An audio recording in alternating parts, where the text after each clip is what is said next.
How are we introducing this one? One of us just start crying and shaking. Jentry, come You're on. de-escalating my adrenaline dump.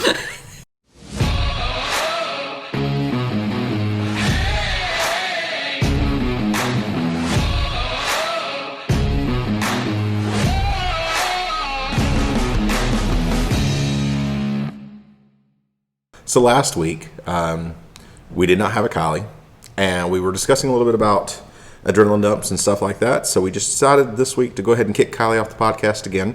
So I'm sorry, you're welcome. I'm not sure.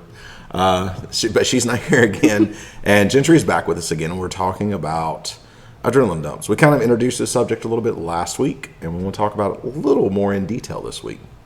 How do we deal with them? How do we stop them? How, all of that stuff. What does it look like? Yeah, what does it look like? Because it can look different. Mm-hmm. When have we experienced them? Mm-hmm. So why don't we start with what is an adrenaline dump? Actually, why don't we start with a news story? That too. Yeah. Then we can do that. And an ad. Never mind. Then we can discuss what an adrenaline dump is. All right.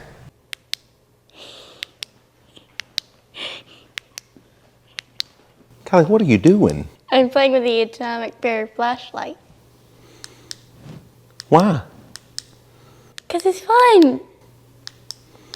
Listen, this is my flashlight. If you want your own, go to theatomicbear.com and use the coupon code IMPACTDEFENSE, and you can get 20% off of one for you. Can I use your debit card? No. Why? Dad! Dad! Jada!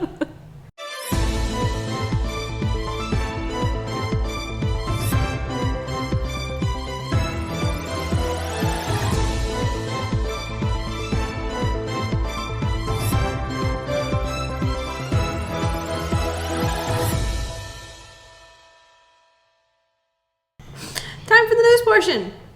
Okay. So this one is another doozy. Wow. She picks the good ones when you're here, apparently. I appreciate it. Yeah, this one occurred on July 1st of, I'm pretty sure, last year. So this one takes place in Canada. Not Florida. Not Florida. Or Brazil. Canada. But you would think this was Florida. Yes. She's losing it already. Police in Canada are investigating after well, let's just get into it and we'll get into the interesting part through the story.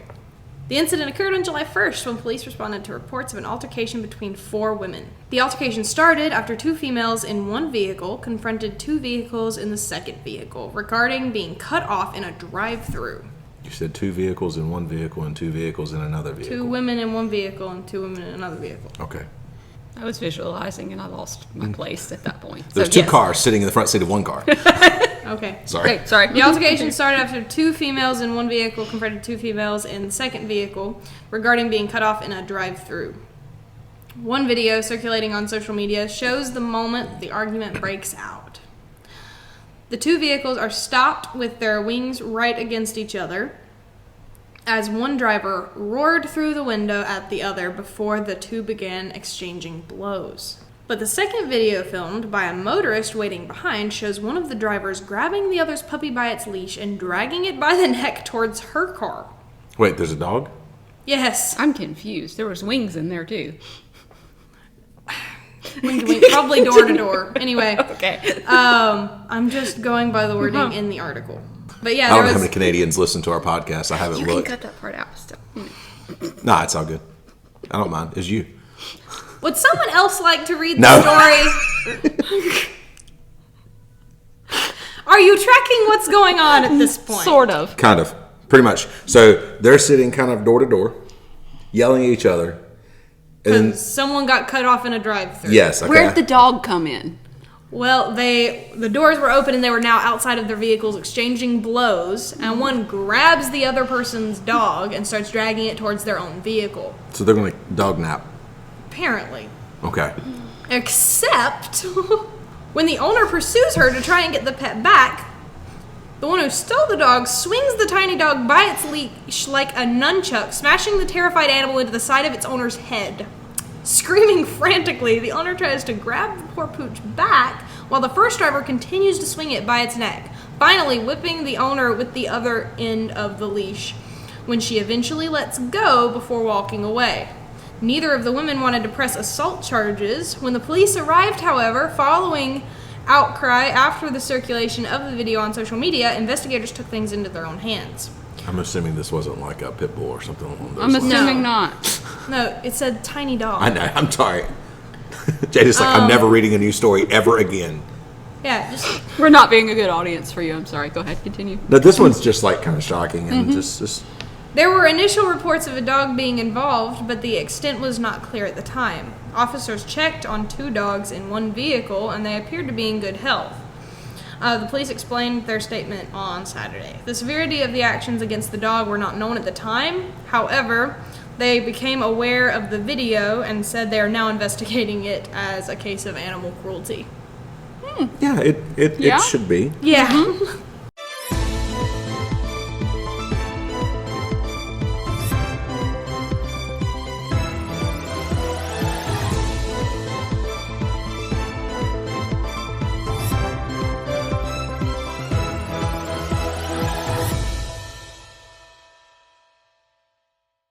There is the video.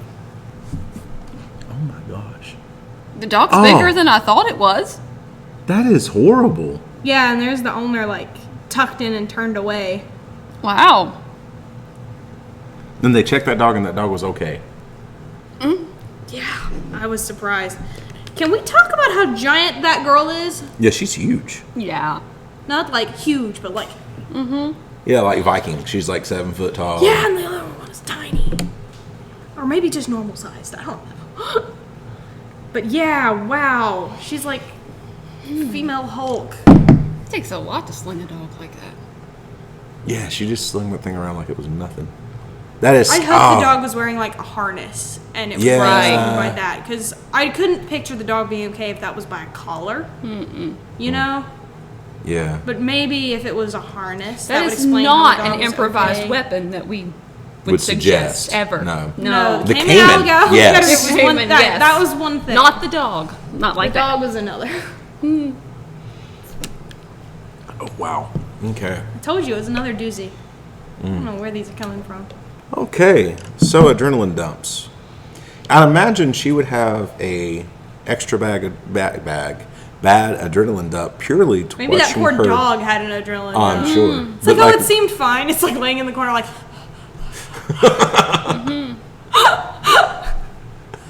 Oh, that is. It's just taking a horrible. nap.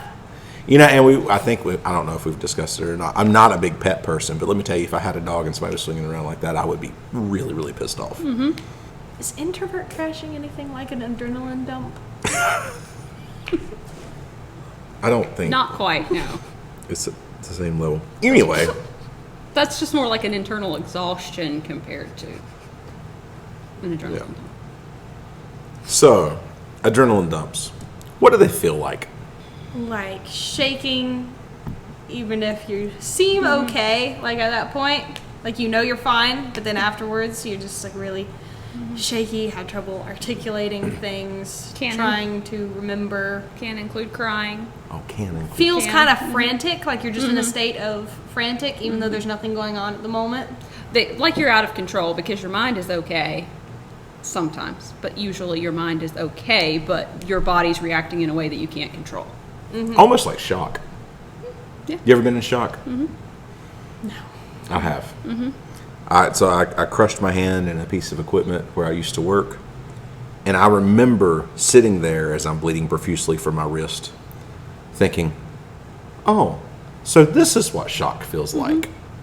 And yeah, adrenaline dump can feel like that, just not as bad. Or not as major. So Yeah, you feel weak. Weak. Sometimes like freezing cold. I've had adrenaline dumps where I was extremely cold and sweating profusely, and then other times when I didn't experience that. Yeah. And basically, an adrenaline dump can like happen after any kind of very stressful kind of situation, or even maybe like an exciting kind of situation, depending on like the whatever. And those two feelings are very different. The adrenaline dump for one is different than the adrenaline dump for the other. Yeah, I think the severity of the situation is makes a huge difference as Something well. that changes it, yeah. You know, I'm thinking about, like, for me, like, I've had adrenaline dumps in several different situations. I'm trying to think about, like, some of my fights and stuff like that. I know I've had adrenaline dumps after some of those. I used to fight when I did some of the smokers that I did.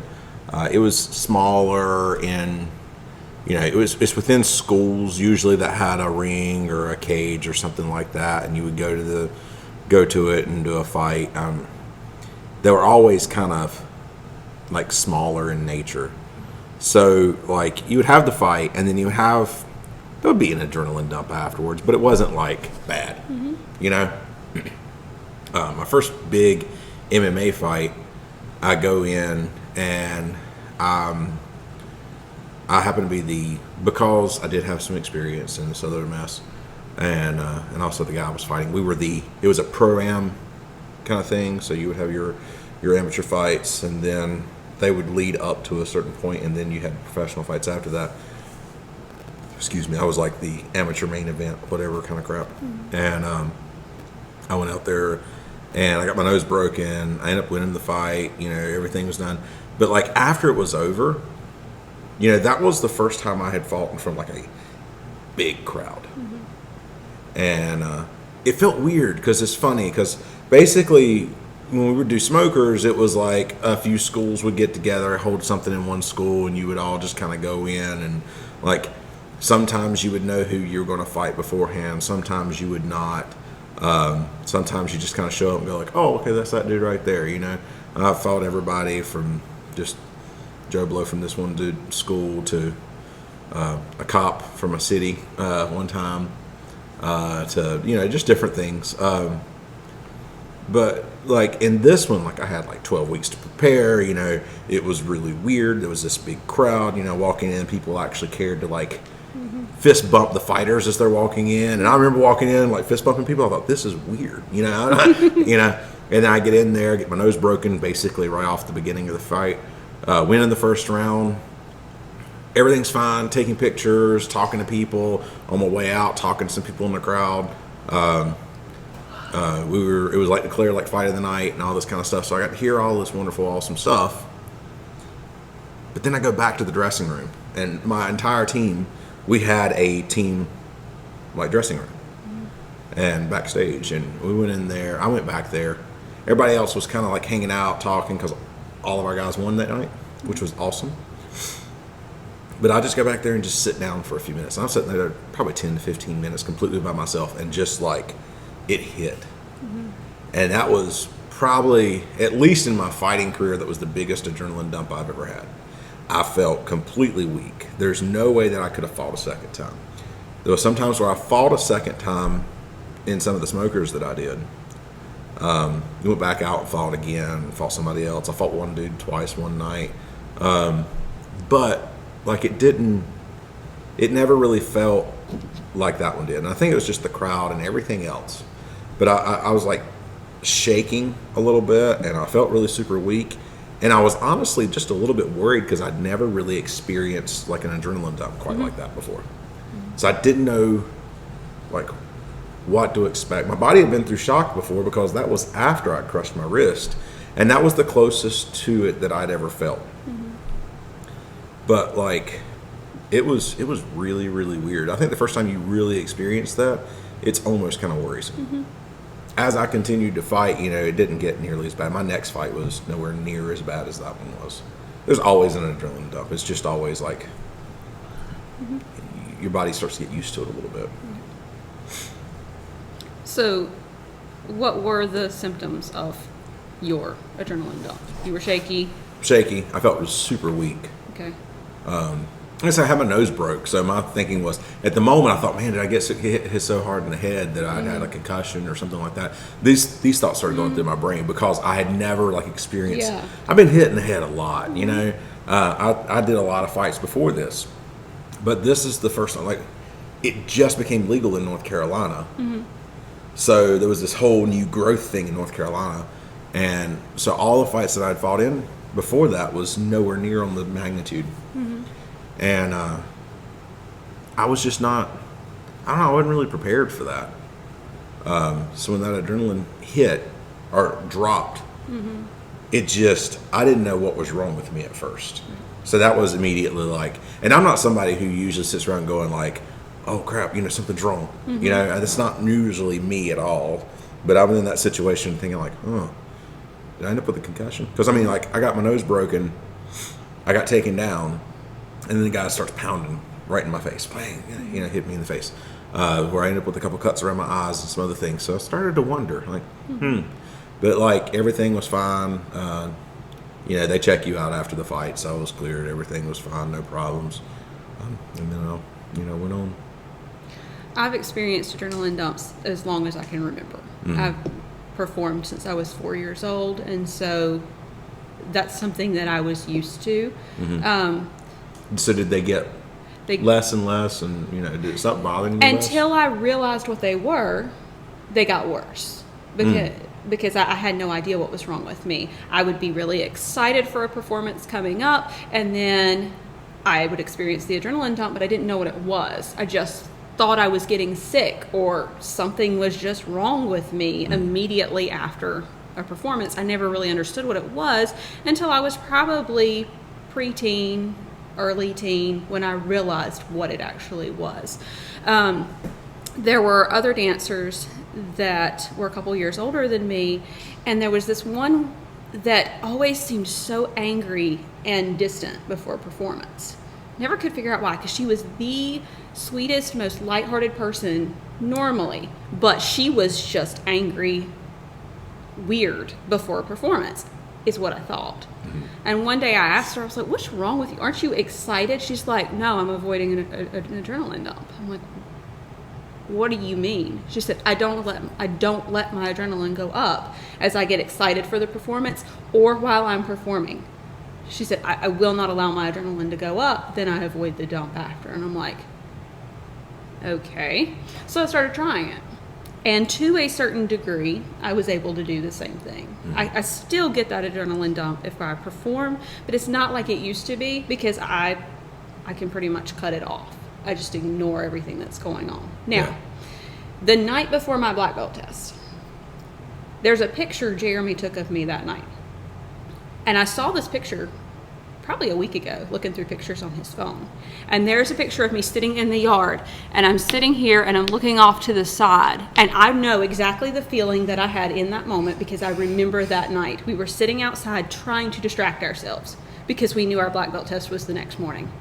And that is the only thing that was going through our minds. And it was like we had had multiple adrenaline dumps already that day when we talked about the test coming up the next day, and just that we were already at a point where nothing had happened yet, but we were completely drained.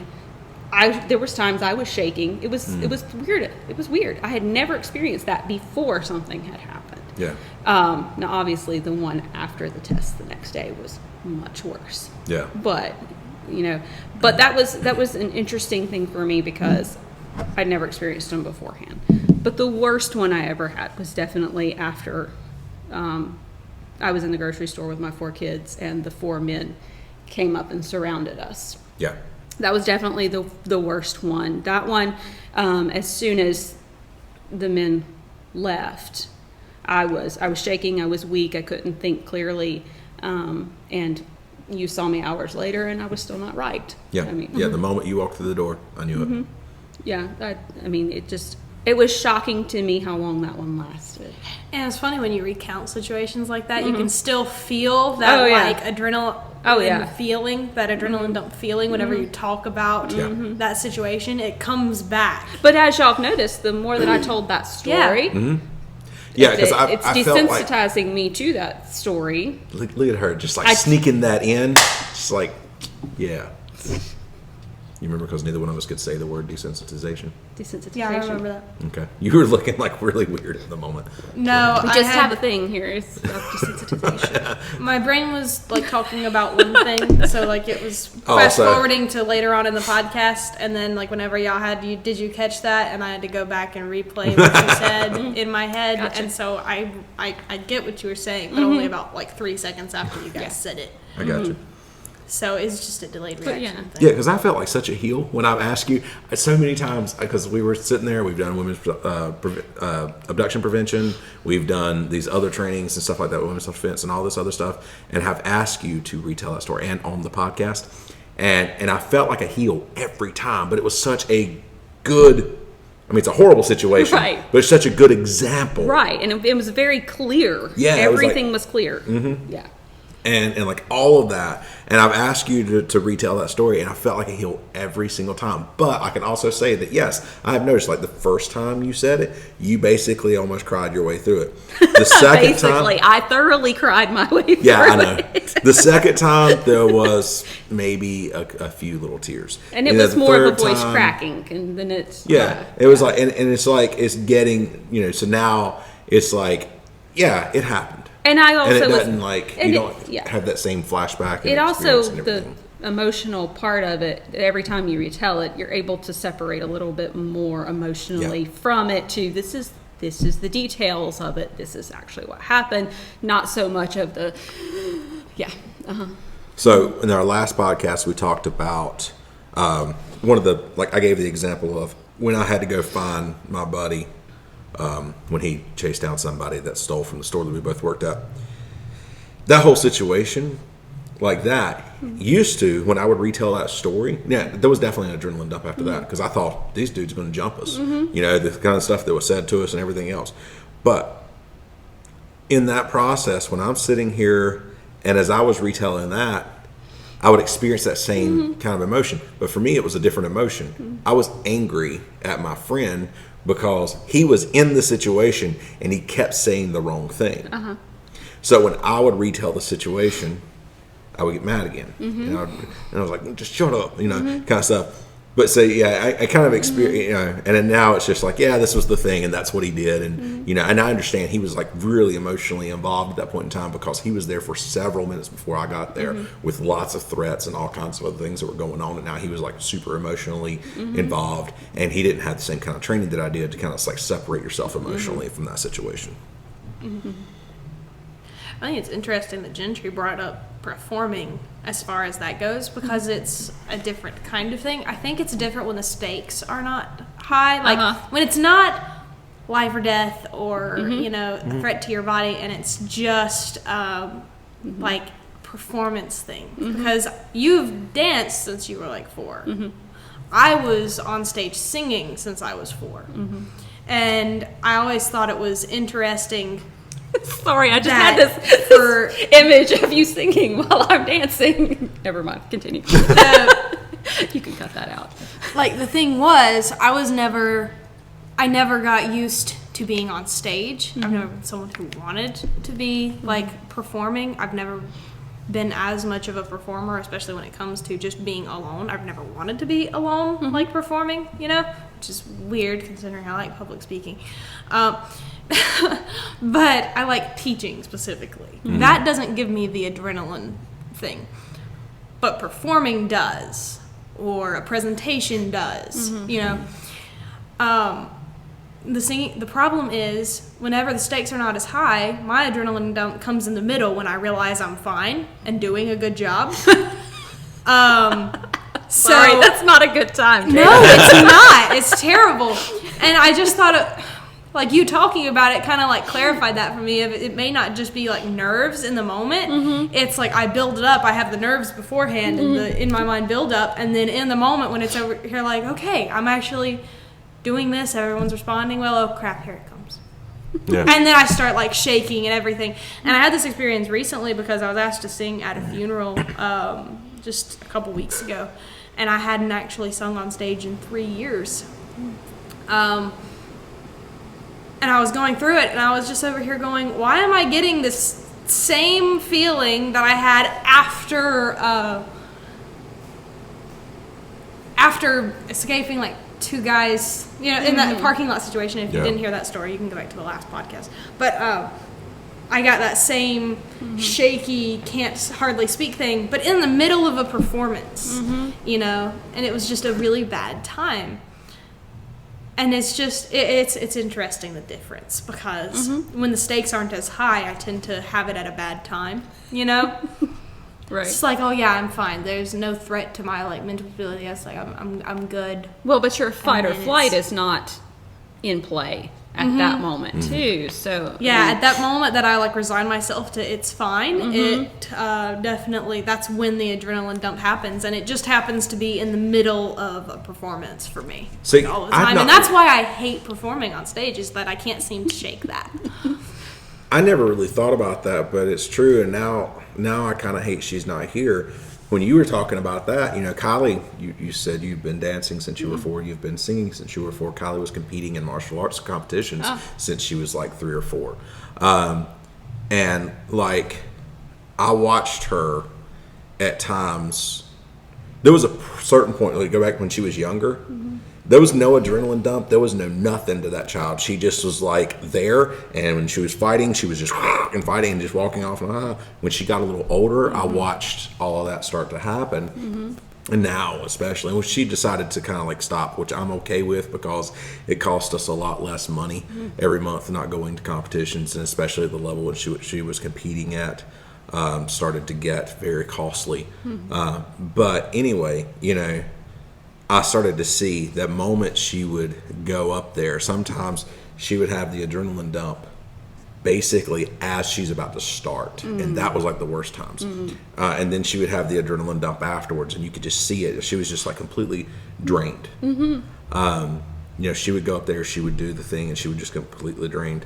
And then also something else you were talking about, and it was, you know, you're talking about the one girl who was like, yeah, I'm like that before every time I compete, but that's more like just mental focus. Like, I get into this certain box right before I Yeah, compete. you can't do that mean face thing though when you're singing on Or stage dancing. because it changes your eyebrows voice. up. It's funny. Yes, The only thing that's I've the ever thing. competed in was combative and well, no, I take that back. Well, I mean, it depends on what you think about baseball, basketball. You know, you're competing to win, so it doesn't matter. Well, But, when yeah. you're good at something as a young kid, there's a certain amount of pressure on you to do that thing.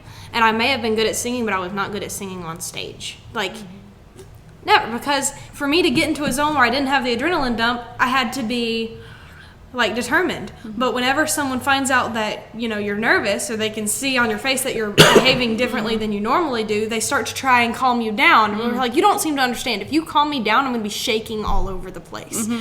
But you can't stop someone from doing that, you know? They're over here like, you're doing it for Jesus, you know? And all of this. And we're like, I just need you to shut up. Like, you don't seem to understand. It's like, but Shut up in then, Jesus' name, please. and the problem is, you know, after you do that performance, everyone wants to come up to talk to you and congratulate you. And so you're sitting there trying to keep on this persona when you're not good at conversation in the first place. You know? Oh, yeah, no, I understand And that. so, like, these people come after you. And for me, at this funeral, I was sitting there afterwards, I'm over here like, I forgot that people come up and talk to me after I've sung. I avoid And people so these after I people dance. that were this woman's, like, closest friends, As soon as I could you get know, backstage after fight, come I up to did me too. afterwards and they're like, she was my best friend, and she was so excited you were going to sing here and all of this, and I'm just sitting here like, I don't know what to say. I'm trying really hard to keep from completely crashing and continuing to shake and all of this, but it's really hard to do that when you're expecting me to have conversation. Yeah, but it's... I got to the point where I will, after I dance, I will avoid people unless it's people close to me that, for the most part, won't open their mouth. I will either sneak back into a seat somewhere where nobody notices me, or I will just stay completely out of sight until most people have left the building, because I don't like to deal with all I that. couldn't do it because it was a family funeral. Right, I know funerals are different. So, Yeah, and Yeah. I hate that. But yeah, it is different. Like, you have different adrenaline rushes for different things, and you're talking about the excited adrenaline rush. You know, the one you get when you're excited for something.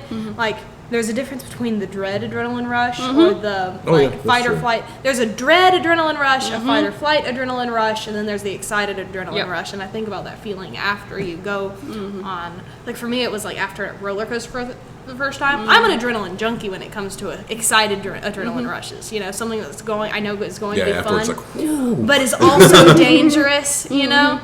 And I hadn't like done anything, fun and dangerous for a while, and then someone took me to a theme park and I got to ride roller coasters for the first time. Okay, and the Fury in Carowinds, is the tallest one, and I got to ride it in the front for the first time. I did too. So it was face down, and you see the giant fall, and you get to go through, and you got to the end, and everyone else around had the like scared adrenaline dump, and I had the excited one. And when I have an excited adrenaline rush, it's like I can't stop talking and I'm bouncing all over the place, and it's like I have to find something to do with all of my energy. It's like crazy. It's like you're fueled. You feel like, that image in Lilo and Stitch. Okay, have either of you watched that one recently? Not Where recently. she's drawing, it's like, this is where your energy level should be, and here's where it is. That's the feeling. It's like, supercharged. It's crazy. Or like that movie Hoodwinked, where they give the squirrel coffee. Yes. Yeah. One of my favorite scenes in any animated movie. I love that one. I think it's hilarious. All right. So, how do we deal with it in a situation? How do you get better? You have to experience it more. Yeah, that's the sucky part about it. You got to experience it more. And like, we can do things where we can deal with it during the situation. And I think in that moment, and I don't remember if I mentioned this in the last podcast or not, but I think our main thing is not necessarily to stop the adrenaline dump. That's really super hard to do. It can calm down. It can not be as bad. But our big deal in that is to be able to work through whatever the situation is before the adrenaline dump happens. Like you were talking about with singing, stuff like that. We got to figure that out. And the best way to do that is to do that stress scenario training, do that kind of stuff. Especially when we're talking mainly about self-defense here. So you got to get it where you can make it through the situation and then deal with the dump. Okay. The only way for those dumps to lessen and lessen and lessen is to experience it more and more and more, and experience the real thing more and more and more. Unfortunately, that's not good when we're talking about self-defense. So just expect it to happen. You're going to have that adrenaline dump, okay? Because I don't suggest in any way for people to go out and say, like, let's go start a self-defense situation, put myself in a bad situation so I can experience it. We don't want in any way suggest anybody to go out and say, okay, let's put ourselves in a really dangerous situation, hope that some self-defense situation happens so I can be better prepared if another self-defense situation happens. That's not a good plan by any means. So the whole idea, you need to train so you can work through that self-defense situation and then just experience the adrenaline dump and work your way all the way through it before the adrenaline dump happens. And I think that can be trained. One of the best things for me is whenever you find that oh crap moment, even if you're usually pretty good in training scenarios, you can put yourself in that mindset of this is just for training, and so you don't have the same adrenaline as you do. You're in a learning mindset. Yeah. There are still going to be some things. There has to be something in training that will give you that oh crap moment. Well, and that oh crap moment gives you it. Well, yes. But for me, I had not experienced that oh crap moment in here in one of our self-defense things until one day. I was good through all the gun defense stuff. A lot of times you'll see people when we're doing gun defense where they have the training pistol pointed at them and they have the oh crap moment of, oh, what if this were real? And they get that fight or flight thing and start to just, you'll see them either go into condition black or perform really well, You kind of see how they react to it. For me, I didn't get that. I was in a learning mindset. I was able to put myself in a learning mindset until one scenario where it was like a hostage thing. And you had me you had me in the half clinch and you had a gun to my head like this. And it was just that gave me the old crap. I was like, oh, huh. Because I had never seen it before, and all I had really had was you being here, you being behind me with the gun to my back, but I had never had someone holding my neck while pointing a gun at my face, to the side. I was just going, huh, so that's what this feels like. Yeah, there's a certain amount of violence in something like that makes you think a little differently. I think that's where experiencing being able to recognize that adrenalized feeling from other aspects of your life will help. So go ahead and right now start thinking of the points in your life where you've experienced adrenaline and train yourself to recognize it. So recognize it in the past so you can recognize it in the present, you know? And in that moment, I was able to slow down and say, okay, I know what's happening, you know? I know what I'm experiencing right now, and I was able to slow myself down. I was like, okay, go back to the learning mindset because this is a training opportunity, you know? And it calmed me down, and I was able to ask, I was like, okay, so what do I do from here? Because I don't know. And he talked me through it, and I was able to get through it, but I definitely, like, after it was over, had a whole thing of just, oh my gosh, that was way more real than that should have been.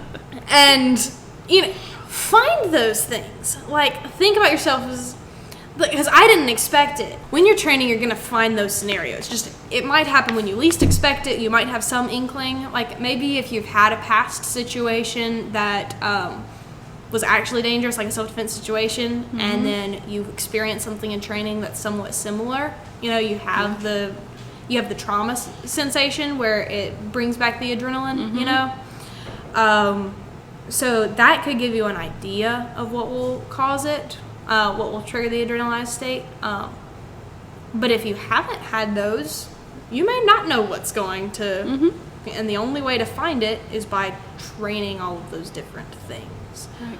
And that's where training comes in to help, because I had the advantage of knowing I was in a safe point, but I had never thought about that happening before. Yeah. It was just, I'm a what if person, and so a lot of the things we train in here are things that in my head I've already gone through as a what if scenario in my head. I had never even considered that before. Never thought about it. And so when it happened, I was just like, oh, there's no sense of preparation. I'm just winning the world. Yeah. That's why training is so important, because especially if you're not a natural what if person, going through training puts you in what if scenarios. Yeah. I think the what if situations, people are kind of scared to let their minds go there sometimes. And, you know, I like to be prepared. And I think we're going to do a podcast on that in the future. So That would be great. if that's a topic that interests you, you know, be on the lookout in the future, because we'll probably do a podcast on that pretty soon on what if scenarios. Yeah. But what if scenarios really help you prepare for the adrenaline. You know. Yep.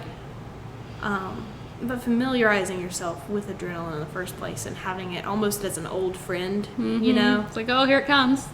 Okay. Yep, we'll be fine. It's still that old friend that's still a little bit unpredictable, you know. Yeah. You never know what to expect. Wonder what they've gotten themselves into now. That's what adrenaline kind of is. Yeah. Yeah. It's interesting. Let's say you're handling an adrenaline dump after a situation, it might be good to give some tips on things that help with that. For me, it's physical exertion. Like, I have to be doing something. Something has to, like, help me release all of the pent-up energy, because that's what adrenaline feels like to me. It's just I'm overflowing with energy in one way or another. Yeah. And so, like, we had a situation here at the school with someone, you know, watching the kids, you know, an adult not quite acting right. And we had to be ready for if something happened. So yeah, somebody come in off the street, they were asking questions about classes, everything seemed kind of normal, and then they just sat down and decided to No, sit it down. didn't seem normal. They were asking weird questions. Well, no, like at the very beginning, before you or I, either one, were involved. Yeah. Everything seemed normal and everything, and then all of a sudden, he just plopped down and sat there and watched the little kids, and it changed very quickly at that point in time, in which Jada went upstairs to try to kind of deal with the situation. Dude wouldn't leave, so I ended up going up there and sitting down. We ended up having to make him leave. Yeah, I was being nice, you know. I was still in the nicely suggesting, giving him an opportunity to leave, you know. And then Brian being downstairs, I didn't have to be the foot, you know, that kicked him out the door. So I was like, I was free to be nice, you know. But I was still, like I said, I struggle with coming down from the adrenaline rush. And so whenever he left, Brian just sees me pacing. Like, I can't Yeah. get my mind back on the classes because I'm still in that other state. And I think different people deal with it differently. And also, like, you can experience it different ways at different times.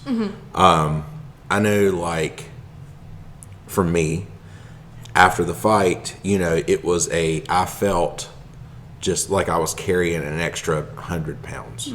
I mean, it was rough. And I just didn't have the energy to go forward. After other fights, it was like not nearly as big of a deal. We went out for food afterwards, all this other stuff.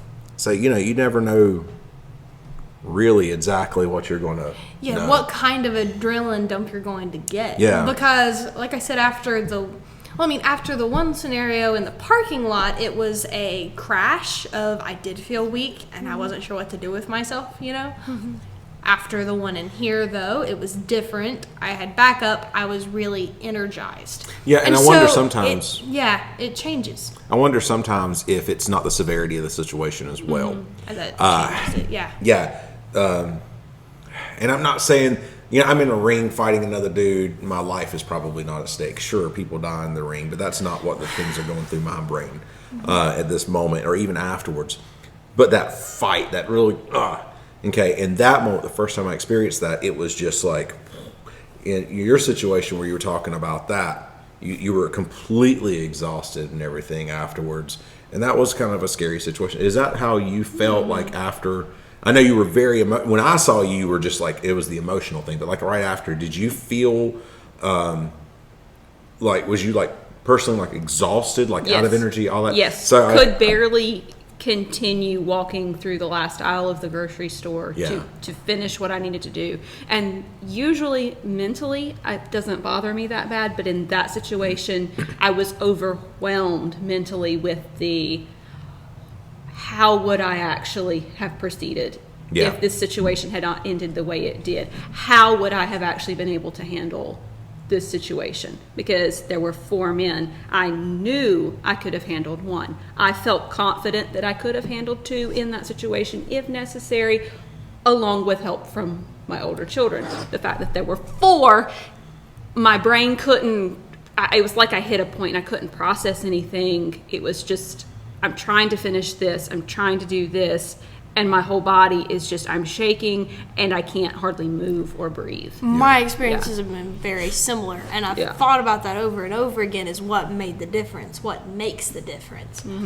And for me, I think having a protector instinct changes things a lot. But it also changes on whether or not you think you could have fixed something.